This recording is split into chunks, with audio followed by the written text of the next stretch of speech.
Howdy, y'all. Hello and welcome to the Stream of Truth. I am Dr. Tassel Faith Shanebrook, And I'm Sean Kelly. and we apologize. We are a bit late coming on today. If you're here with us now, we're so glad that you are. No, no, no, no. A wizard arrives precisely when he means to. But we Um, apologize if it was inconvenient for you. yes, yes, we apologize for any inconvenience. We're always so glad when you join us. So today's topic, what a great topic, the advanced law of attraction. Who couldn't use some advanced teachings on the law of attraction? It's pretty fundamental to our lives. And before we get into it, we just wanted to mention an exciting free event that we're going to be holding Thursday, March 10th. And we'll be doing Probably free one every month. Sorry to we're going interrupt. to I do just a wanted to free say, gathering every month. We hope to just meet you all and come together and have some fun and learn some things together.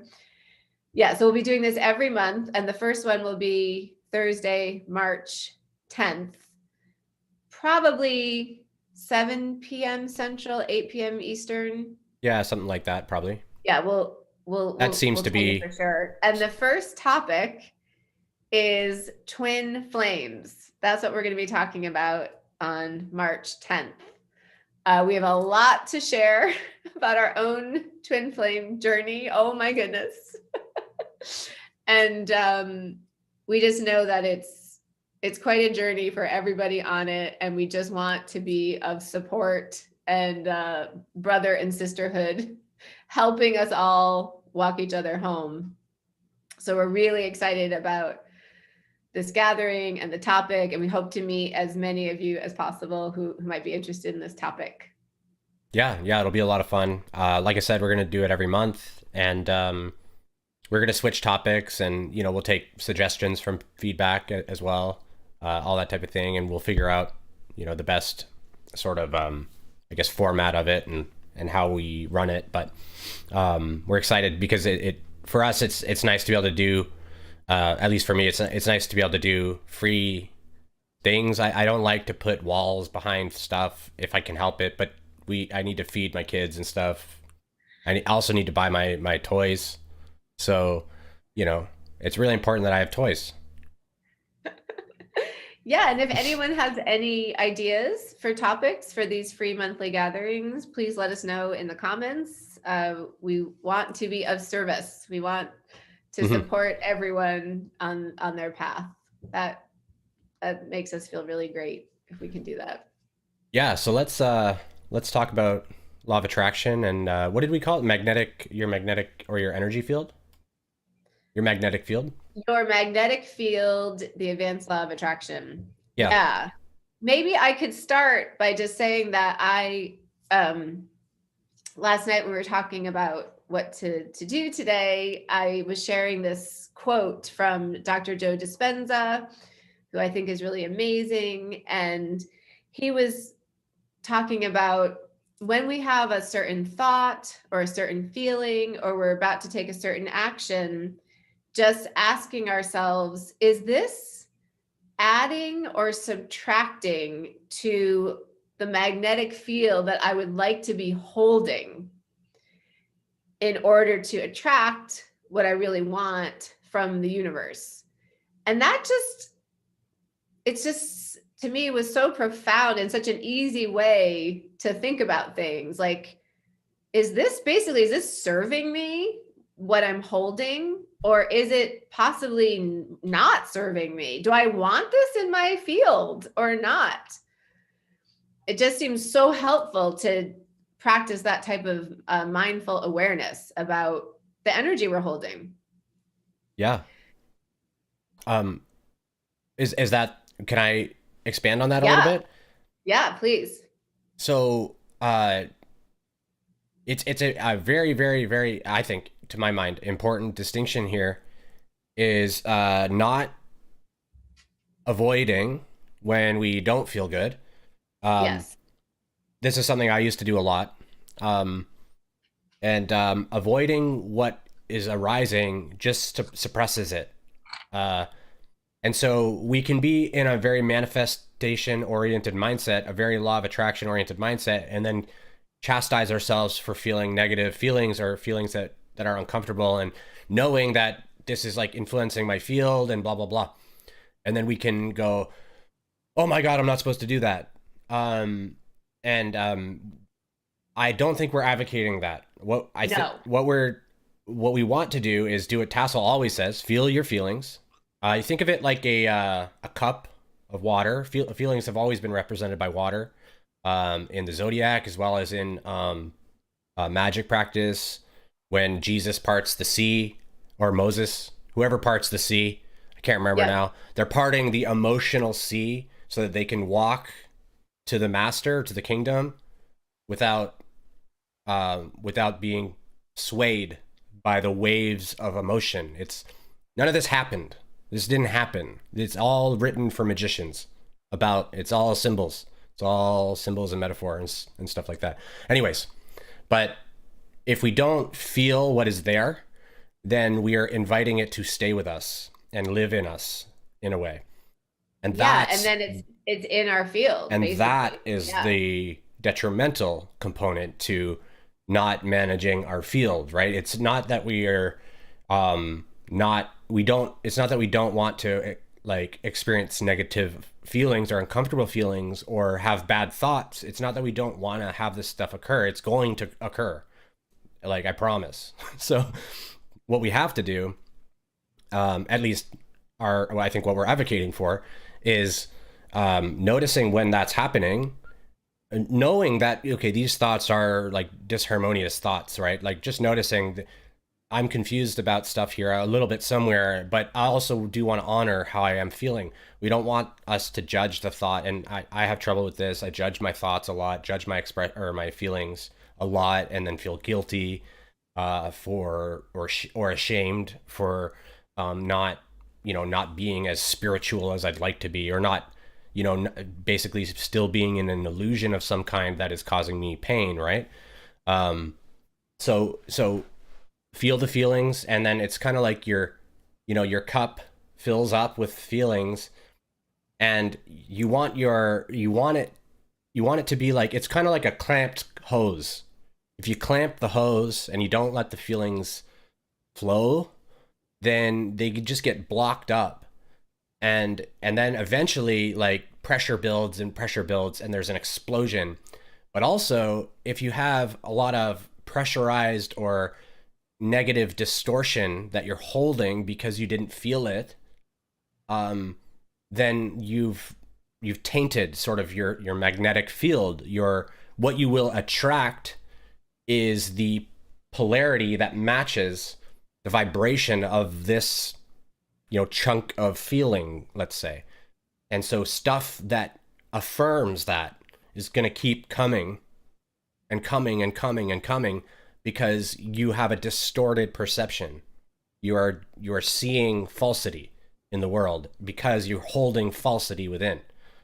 So that's a really crucial piece of it, because people can like hear something like what Dr. Is it Dispenza? Dispenza, Dr. Dispenza. I Dispenza. always get his last name wrong. I don't know why. Dispenza, Dr. Dispenza. I've read his books, one of his books, Becoming Supernatural, if anyone's interested. It's an excellent book, a little difficult to read for some. It's very medical, I would say high level medical. He's a doctor, and it's, but it's also very, very interesting, and it goes a bit back and forth. But, when they hear those words, they can feel, oh, I better reject these. And that's actually how I think I was oriented when I first started to understand that concept. Was like, oh, I get it. I don't want negativity to arise. Push it away. I'm not actually pushing it away. I'm just going, oh, stay with me. Live within me, please. Right? And we don't want to do that. And I think it's Yeah. obvious once we realize that's what we're doing, but it takes us some time to notice, oh, I get it. It's living in me because I haven't felt it. If we feel it, it comes into us and it flows out of us. Yes, exactly. Everything you said, a screaming yes. We're never saying that, oh, because of a law of attraction, you you don't want to feel your feelings. You always want to feel your feelings, because then you're moving it through your magnetic field, and it's not creating any points of attraction that you don't ideally want. Exactly. So to me, I always use my two hands. Like, we walk these simultaneous paths. We feel whatever's arising. We feel it, we move it through us, and then we live in our vision of what we really desire from our heart in our lives. Mm-hmm. And we become the gardener of our thoughts. Oh, I'm having a thought, fear is coming up. Okay, I'm going to feel the fear. I'm going to feel it. And then I'm going to go back to my thought, my vision that everything is always working out for me. Mm-hmm. Whatever I'm envisioning, it's every day, it's creating itself. I'm attracting it. So, and one of the points that we wrote in the description that you wrote, which I just think is so helpful, is, okay, so first of all, setting our energy field in positive, abundant, infinite potentials. And secondly, maintaining this state of positive manifestation despite what we might witness in ourselves or in our environment. So I did a video, I think it's going to be released this week, about being the creator of your life. And I talk about living in your own world. And I think probably a lot of us can remember as children how often we would be in our own world. We would get kind of lost and in the flow of, say, playing or daydreaming. And the external world was kind of just, it was there, but we weren't paying that much attention to it. So this is the way I like to think of this part of the advanced law of attraction, is not paying so much attention to what maybe is not super ideal in the external environment. Not that we ignore it. I'm not at all advocating that we put our head in our sand and we ignore what is. We accept what is, and we do whatever we need to do around navigating it. But we don't have to focus our energy on it. We can focus our energy on what we want, on what we're bringing through, on the shifting of it. So kind of just giving ourselves permission to just not get so entangled up in present circumstances that aren't ideal. Present circumstances are only what has been manifested so far. They are all temporary. Every external circumstance is in a state of transformation and shifting. It's all temporary. We know that, right? The only thing that is, permanent or something, is change. Everything is always shifting. So we give ourselves permission to not focus on things that maybe aren't ideal. Yeah, the only thing that's actually eternal, I would just want to clarify a little bit, because change, yes, that's an eternal. I would say that's an eternal like mechanism of the universe. That's always the case, but you are eternal. Like your spirit is eternal. It never began and never ends. So this is what it means when we say stuff like we're not this body, really. Like, the body is a temporary vehicle. It's impermanent in its nature, and that's why we have to notice that about our body. We can love our body. It doesn't mean our body doesn't matter. It just means it's impermanent, and we have to know that. But yeah, so everything's changing. It's always impermanent. Everything's impermanent here. Everything's impermanent in higher dimensions as well. Everything's shifting all the time. And so, but we are eternal beings. Our true being is eternal, and we've confused that the human is our being, right? Like that I'm Sean, and that when Sean dies, I'm gone. But that's not the case. So, and all just go look at some out of body experiences or near death experiences to have someone go, like, they've been dead for 5 minutes and their consciousness didn't stop, right? So there's a reason for that. And there's a reason that a bunch of people had that experience and then explained it. And, like, these are hints, right? Like, to help more rationally minded folks go, oh, this is evidence of eternal souls or eternal spirit. Whoa, that's weird, right? So that's the whole purpose of those things. So, or one of them, anyways, is like sort of billboards for like, hey, you are the infinite creator, just so you know, right? Like that's kind of what those are designed for. So, generally, so anyways, I kind of got off topic a little bit, but I just wanted to clarify on that because I get a little. I feel like most of our suffering comes from identifying with the body as the primary vehicle of who we are, and if we realize that that's not really who we are, it's like a tool we have. You know, it's no different than me losing my hammer. Really, it's not different than that. My hammer will degrade and die, and I'll just get another hammer, right? And so in our human framing, that's really challenging to like work with a little bit, but it is true that that's the one of the only like really pure truths that actually we'll know. We won't even necessarily know that here. We just have a bit of a concept of it. We may have some experiences of it if we have different Kundalini experiences or things like that, but or out of body. But anyways, yeah, that was just an important distinction to my mind. Yes, very important distinction. And maybe would it be okay if I just throw out an example, a real life example, to sort of illustrate, illuminate these two principles that we're talking about today? Can I tell you something? Yeah. I would love you to do that. I would love for it to happen. I like the way you said that. It's very like affectionate and endearing. I like to see you smile. Oh, I better stop.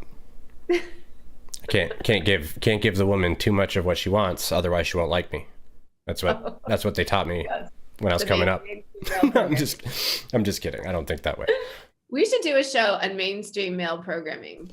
Totally, that would be fun. That would be lots of fun. Maybe we can do that the next one. It's so and then we'll do a mainstream female programming. Totally, yeah. That's a great idea. We just figured out the next two topics this week. Oh my gosh, I'm super excited about this. Okay, boom. But I digress. Okay, so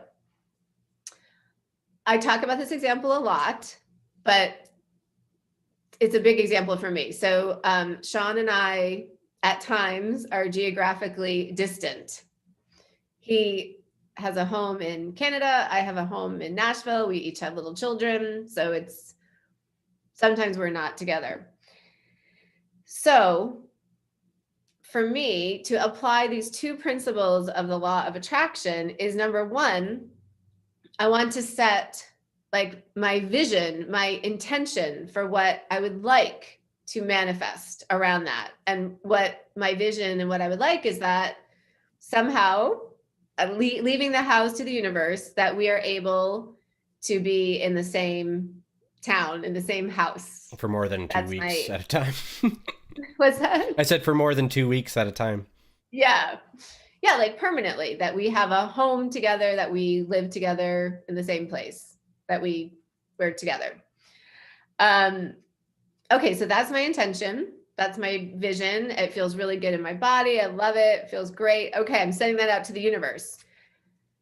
So there are, in my environment, that's not always the case. We are often not together. So if I focus on that, oh, we're not together, and at times that's hard, and there can be suffering around that, and the human can just go really deep, a deep dive into pain and suffering around all that. If I choose to focus and go there, then I'm energizing that. Then I'm energizing the lack. I'm energizing the suffering. I'm energizing it's not how I want it to be. And that's in my magnetic field. And then I could, if I keep doing that, just attract more of what I really don't desire. I could attract more of that. So the practice here is, okay, I'm acknowledging that at times we're not together, and I acknowledge that's not my ideal, and I acknowledge that there is some pain around that. I'm not pretending And at times when intense feelings about it come up, I do feel it all and I move it through me, but I'm not living there. I'm not living, oh, it's so awful and it's just so hard and it's a long distance relationship and all these labels. I'm not living there. I'm still living over here in my vision, despite what I might see in my present circumstances. I'm not fully paying attention to it. I'm taking my attention off of it and I'm living in my vision of what I want. So we do not focus on the lack. We focus on what we want. And I try to focus on everything that is so beautiful in our relationship and everything that's going well and all the gifts of the relationship. And then I'm energizing all of that. And then I'm going to attract more of the good. Yes. And can I expand on that? Are you? Please. Yes. Okay. So I want to preface this by saying I'm not criticizing people. I do this too. This is a natural thing that we do because we've forgotten who we are, right? So it was funny. You said the word lack as I was writing it down. I have to write stuff down, otherwise I'll lose track. But you said the word lack as I was writing it down, and so what is I think is very important if we can manage it, and this in itself can be a little uncomfortable, but if we can manage it, we want to feel what we're noticing approach us, while also knowing that it's my belief in my limited human self, my limited restricted, constricted being that makes me feel lack and is born of fear and falsity. We want to understand that what we're observing, like if we can, we want to appreciate and honor what's there, be grateful for showing us this thing in our field because that's what allows us to move it out, but also notice this is distinctly untrue. Basically, it's not untrue that Tassel would prefer to be close to me and I would prefer to be close to her. That's not untrue. What's untrue is that Tassel is better off having some external thing to fulfill her. That's what's untrue. She's whole and perfect now, regardless of what's around her or in her field, with her, whatever. It doesn't mean that the desire to spend time with somebody is not true. Or desires can be a little, wants and desires are usually pretty lack based, right? So that's why we tend to use the word preference. I think we don't need it, but we prefer it if we're honest with ourselves. And I think it's an expansive thing to want to include someone with you. Like, it's a good thing. It's not based in lack. It's not based in fear, but it can be, and that's why it feels bad. So instead of focusing on it feels bad that it's not how I would prefer it to be, we basically can focus on how good it feels that it will be as I prefer it to be. That I know it will be. That I know I'm perfect. I'm great now. It's perfect now. But not rejecting what comes up naturally either. So it's a bit of a teeter-totter sort of balancing act of noticing I'm confused a little bit about who I am at my core, like my true being. We're at a time now where we're meant to step into our limitless divinity.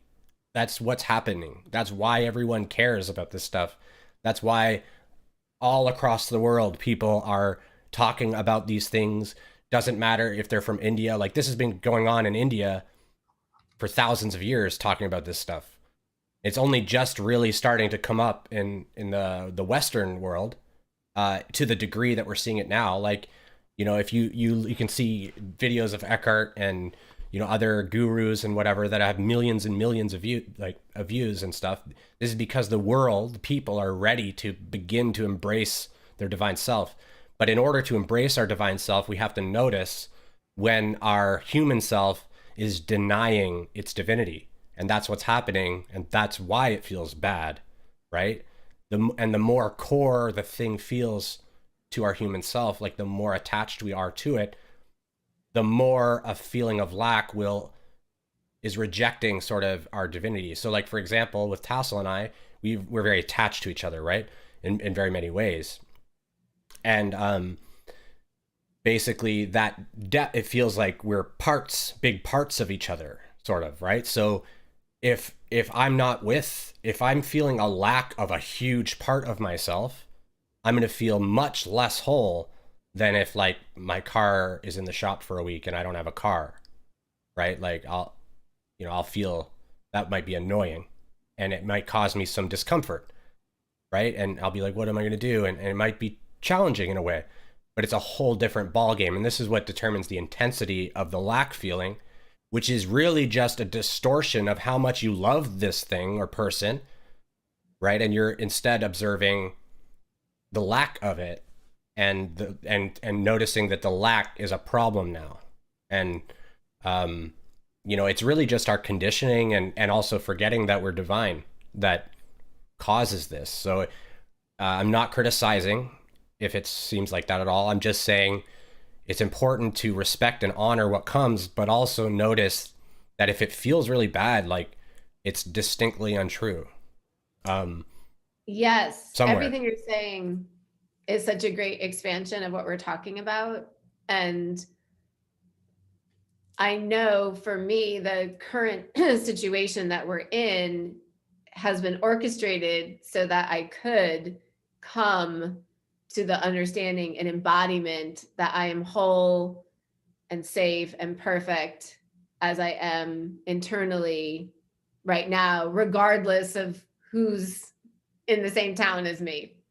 So that's like, I don't know, there's so many layers here. It gets a little confusing. It's kind of hard to believe it too, right? Like it's kind of hard to be like, but I really want the thing and it's not there. Or the person. Yeah, so I think what we're saying is we're talking about the law of attraction, some advanced principles, but like on this highest level, we're also talking about that whatever you are manifesting to bring through the law of attraction, you're perfect and whole right now too.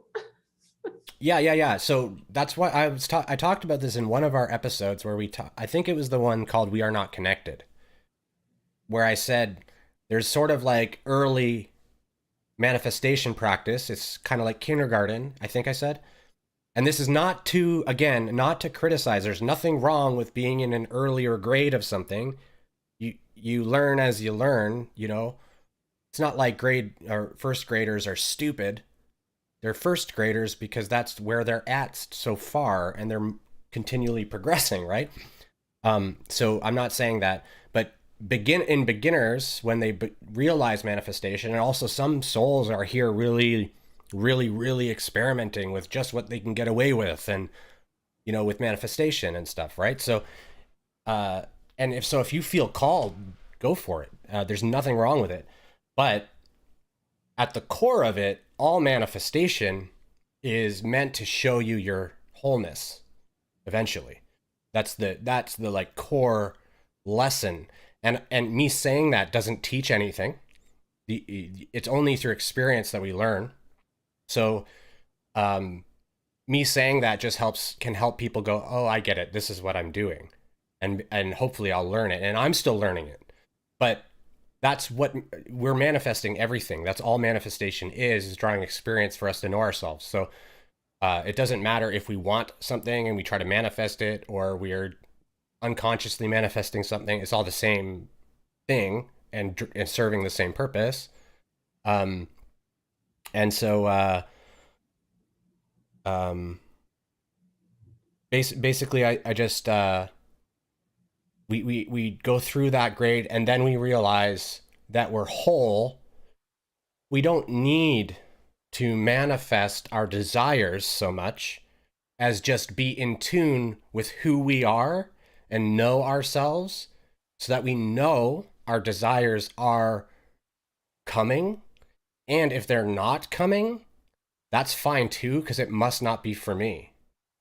So like there are preferences. We see them as preferences. We're not so like agitated if it's not there, because that's not peace, right? We're not in peace when we're like that. We're in falsity and fear, and it's okay to be like that. Like, so when we're talking about this, I don't want people to think that, like, and I keep repeating myself, but I'm just being careful because people, and sometimes when I'm talking, they kind of flip out a bit.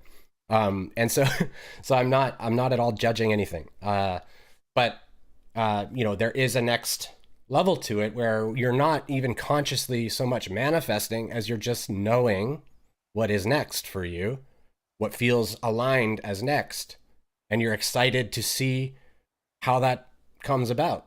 And there's no upsetness that it's not there yet because you have faith in the divine perfection of now and your wholeness now. Um, Yes, yeah. this is so huge. This is so huge because we're talking about just inner peace, basically. And Hmm. the reason we want anything to manifest is because we think it's going to help us feel better.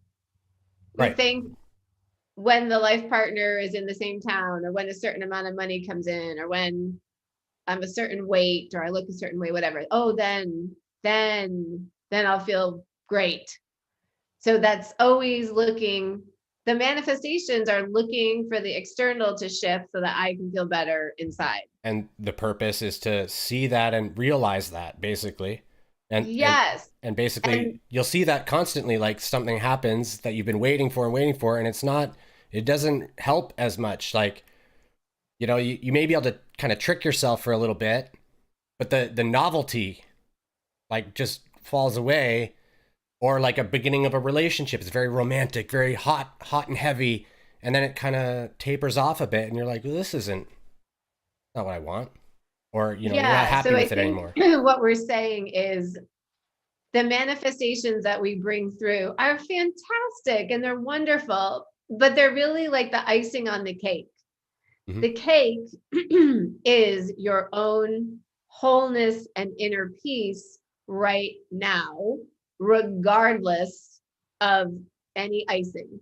Yes, and the more the more you feel you need desperately something, the more likely your higher self is go, sorry, you don't need that.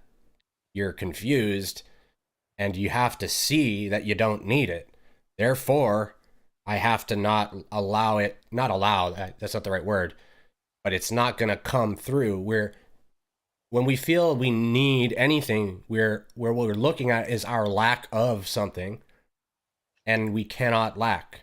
So uh, we have to recognize that our feeling of lack is a choice to be in fear about ourselves, about our limitations, or, you know, it's something that we've believed about ourselves, or movies have taught us, or other people, authorities, whatever.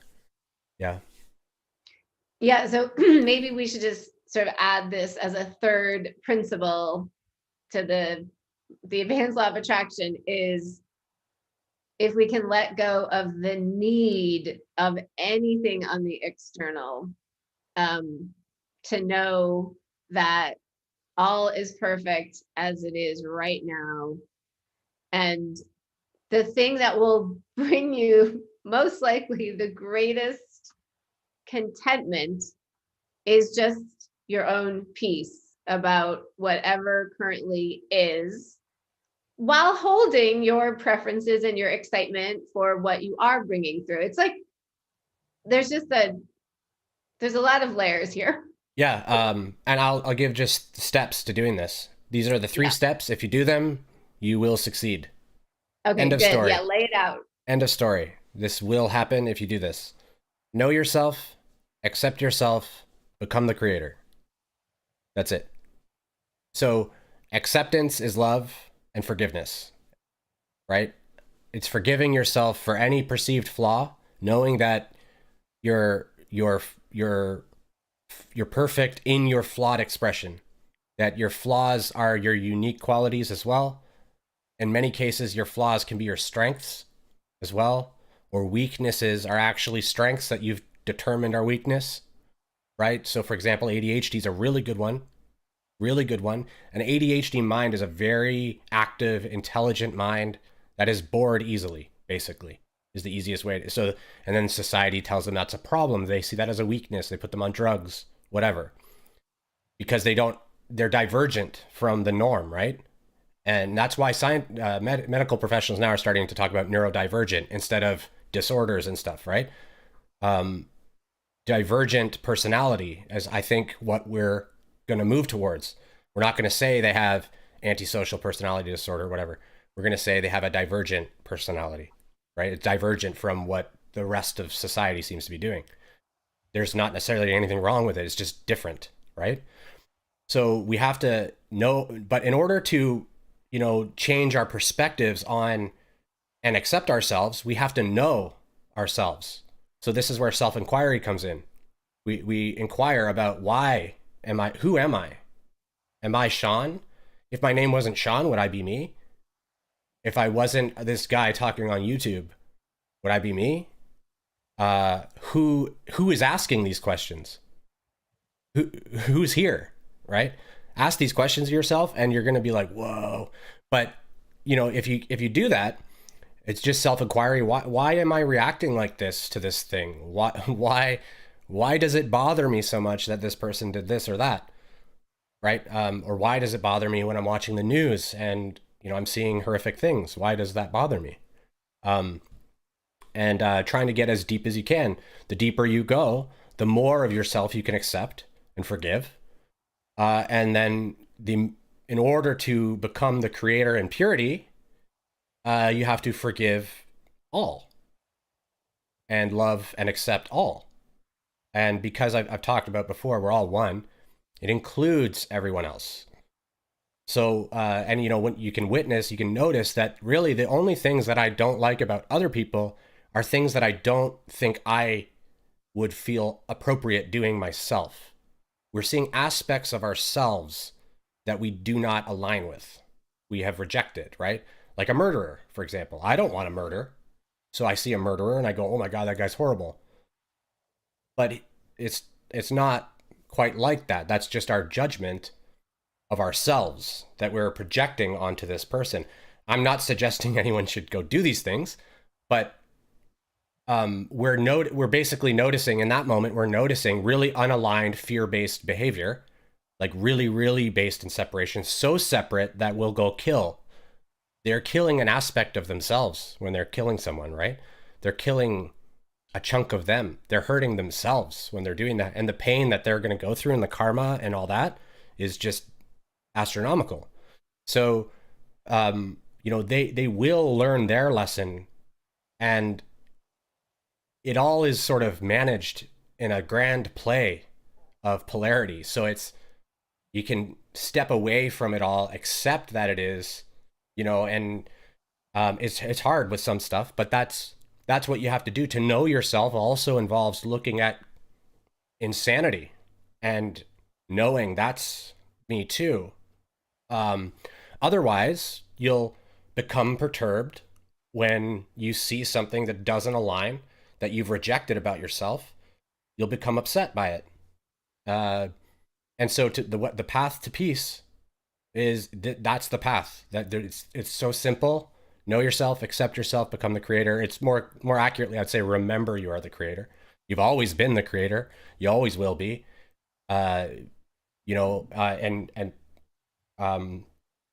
This reminds me, earlier you had talked about how, like, our reality, we want to not worry so much about what's happening right now, right? Like what's happening around me and stuff. What's happening around us is an echo of our conditioned perception. It's an echo of how we have been seeing. So how we have been seeing is showing up now, and how we are to see will show up in the future, right?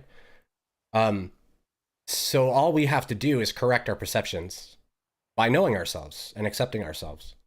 If we correct our perceptions, then nothing bothers us in the reality that we observe. We look at a thing, we go, there's a thing. There's a person doing a thing.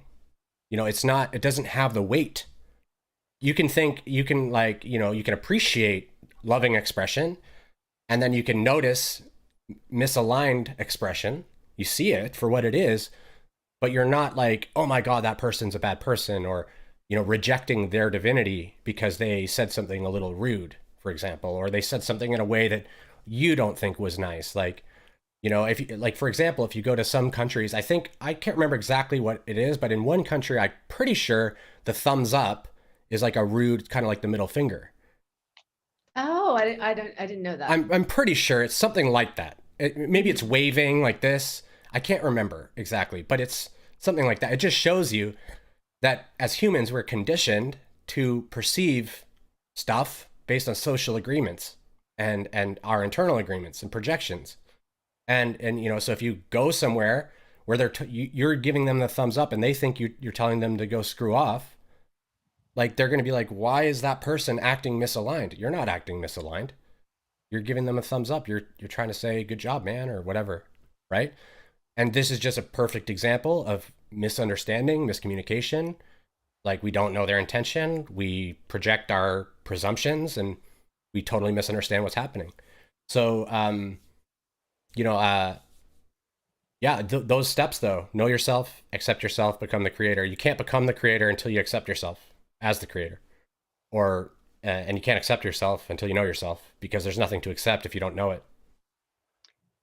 Yes. And I would, for me, accepting myself and accepting all current circumstances, uh, just accepting all is the path to peace for me. Yeah, So, yeah, like, yeah, while holding my visions and preferences for what yeah, I'm continuing to attract. yeah, like, we could realize that the only reason this state is bad is because I've discerned it to be somehow inappropriate. Like, I've Yes. chosen that this is bad. And it's it's the human egoic mind that's making the judgments of there's something wrong with this external situation, because I had like a human egoic agenda of what I wanted right now the external situation to look like. Yeah, and we can apply that to very atrocious things we witness. And because people will say, but Sean, like, if you're thrown in a jail for 30 years and you didn't commit a crime or something, your reality's perfect. And I'm saying, yes, it is. But in order to be in that position and then also be learning these lessons that we're talking about is fairly unlikely. It does happen, but it's more those souls are playing roles to exemplify conflict that's manifesting through our disharmony. Like, they're showing us our own disharmony, through this act of service, which basically, imprisoning themselves for a crime they didn't commit and showing everyone that they didn't commit it, but they're still stuck in jail. Maybe they're stuck overseas somewhere and they can't get out. They can't be extradited or whatever it is, whatever the word is. Um, when we look at those situations, or situations with people doing other horrible things, we can just notice that what I'm seeing is an expression of the universe that is not loving. Like, this is not a very loving expression. I'm discerning that this expression's not loving, and I really prefer love. So this expression is hard for me to observe.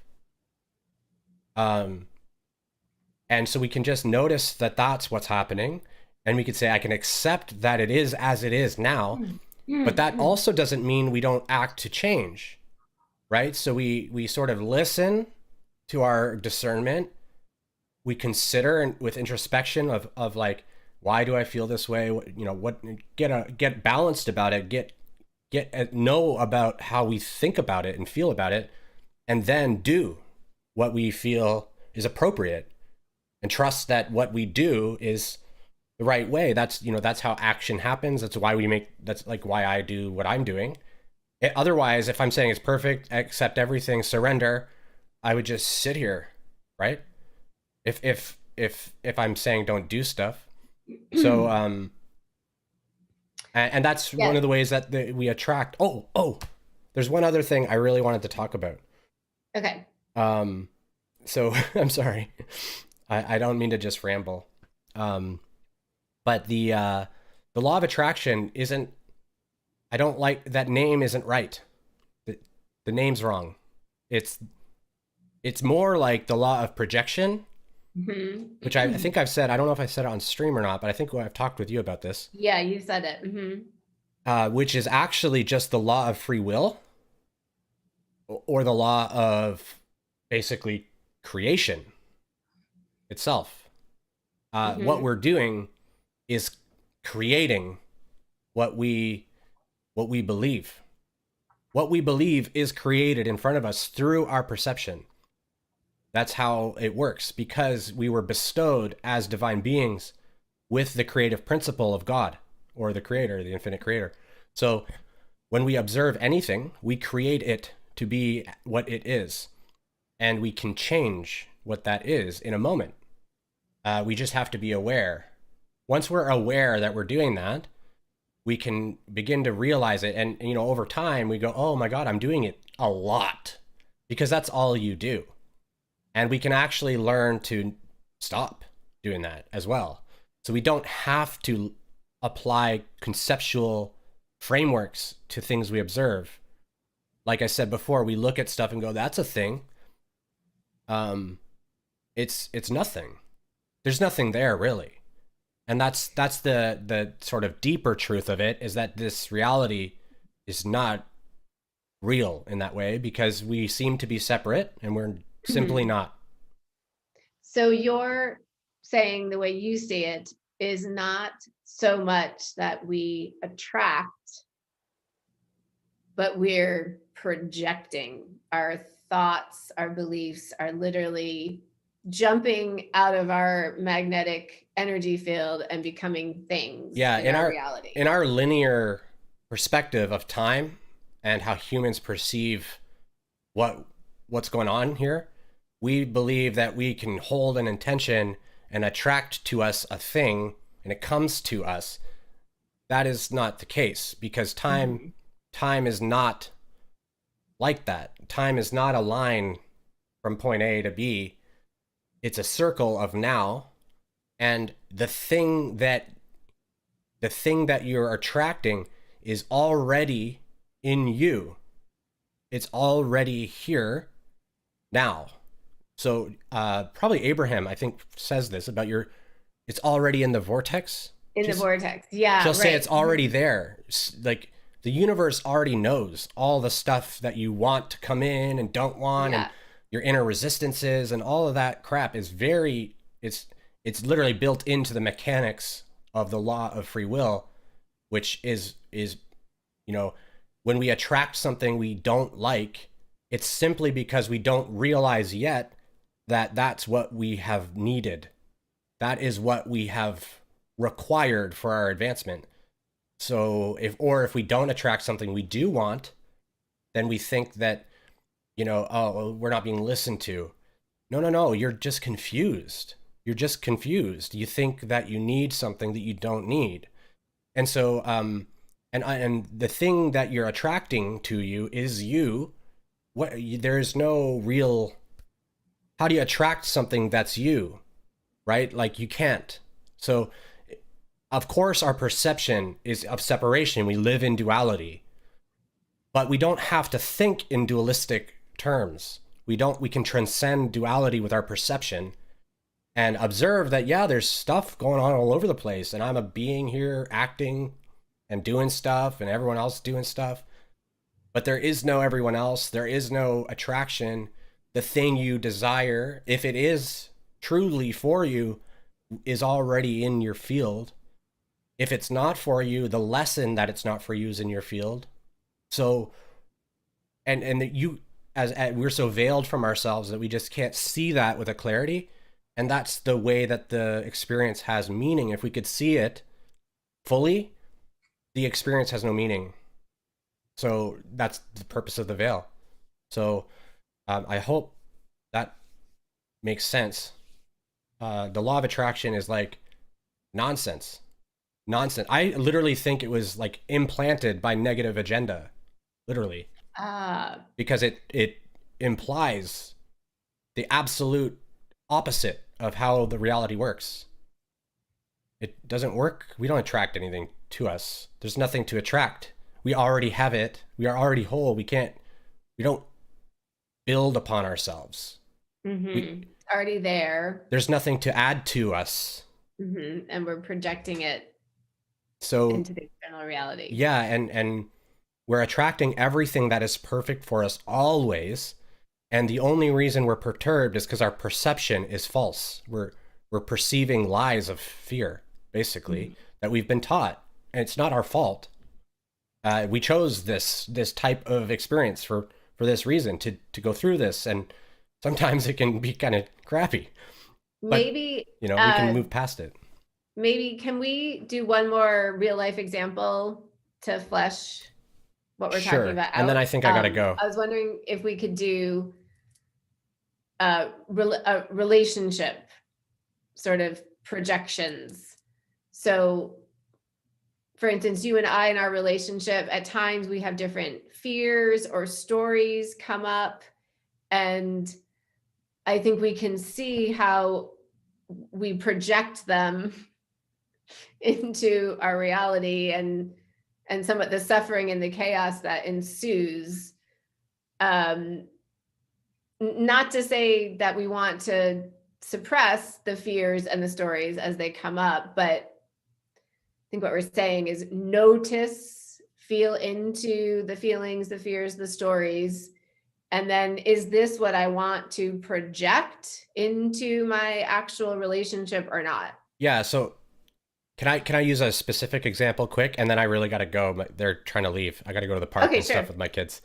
But so like we had recently had some things where Tassel had made the very good ideas, very good decisions, business decisions that I didn't, she didn't talk to me about them before making some of the decisions.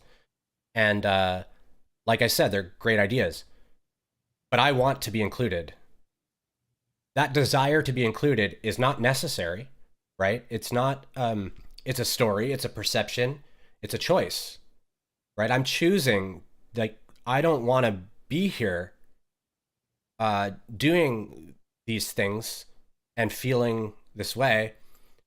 I don't have to feel not included, right? Like that's also part of the perception and a little bit of insecurity as well that comes up. But at the core of it, even letting go of all of that stuff, the stories or insecurities, I still do feel in my honest, authentic heart, as far as I can tell at this moment, that I would prefer to be included in everything that feels impactful, right? And so in that case, it's still a distortion. It's still a perception that is, it's a creation that I'm projecting, that I'm creating.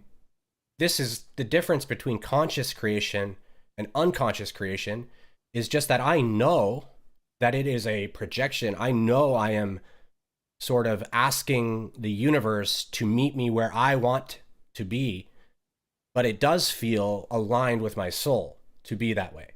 It doesn't feel out of lack. I just feel, I think that when two are as one, then it is just magnitudes better. And so whenever that's not happening, I feel like this isn't quite what I was envisioning with partnership. And so we've worked through this, and we're learning. But neither of us have had partners like in business or whatever. It's like there's some steps to go through to like reach an equilibrium and kind of get where we're both at with it. So nobody did anything wrong or anything. But this is an example of a conscious projection. I know it's a projection. I know it doesn't have to be that way. I know that I'm choosing that I don't want to accept what I see as two acting separately. That's not what I'm in this for me. And I'm not trying to imply that Tassel is in it for that. We're learning, like I said, and I've made decisions as well without consulting her. It's gone both ways, right? To varying degrees and stuff. So we choose our aligned perspectives that we are feel is expansive. Like I feel it's just better and loving for both of us, for everyone involved. That's one of the best ways to tell is highest and best. Tasla says a lot. Highest and best for all seems to be to come together, uh, right? And we enjoy coming together. So there's no question here. It just seems to be. It's not based in fear. I'm not feeling like, oh, she hasn't included me. I'm like there's a part of me that's doing that, but that part I just throw that away and just like I listen to it and hear what it has to say. Let it go. That's not informing my decision to speak and act and saying yes. Okay, I know that I'm creating this reality. I know that I'm choosing to act in a way where two come together as one instead of kind of where we're together as one sometimes, then other times we're like I think Yes. And so we're also like choosing. choosing trust, love, and faith with each other like every day, and projecting that into our reality, that Mhm. there's sometimes there's voices of like, oh, can I trust, or Right. is it all going to work out, can I have faith, and just every day choosing trust, love, and faith in the relationship and in every aspect of one's life, and Yeah. then seeing that projected into your reality. Yeah, and basically if you don't trust or if you have insecurities about something, it's going to show up a bit in the reality in the mirror that you look at. You're going to see it somehow. And you're fabricating that in order to see it so that you can go, oh, I get it. It's not quite as I see or as I thought it would be, etc. And you can start to let go of it, which is why we've been going through this back and forth and why it's like it was a thing for me and why I said stuff about it and why we talked about it. And otherwise, right, there'd be nothing to work on and there'd be no balancing to happen. So Yeah, and it's yeah. through feeling into, oh, I there are some feelings of not trust coming up, or Yeah. fear, and just feeling into it and talking about it and sharing it, that it moves through, and then the more trust develops and grows, and then is also projected out into the reality. The trust starts internally, Exactly. Exactly. and it Exactly. is and it is really a choice always. And I gotta go. Okay, awesome. Thank you so much for being with us. Thank you, everyone. Um, if you like the video, please give it a like and subscribe, and we will see you soon. Yep. Thank you so much. Okay, lots of love. Bye. Bye.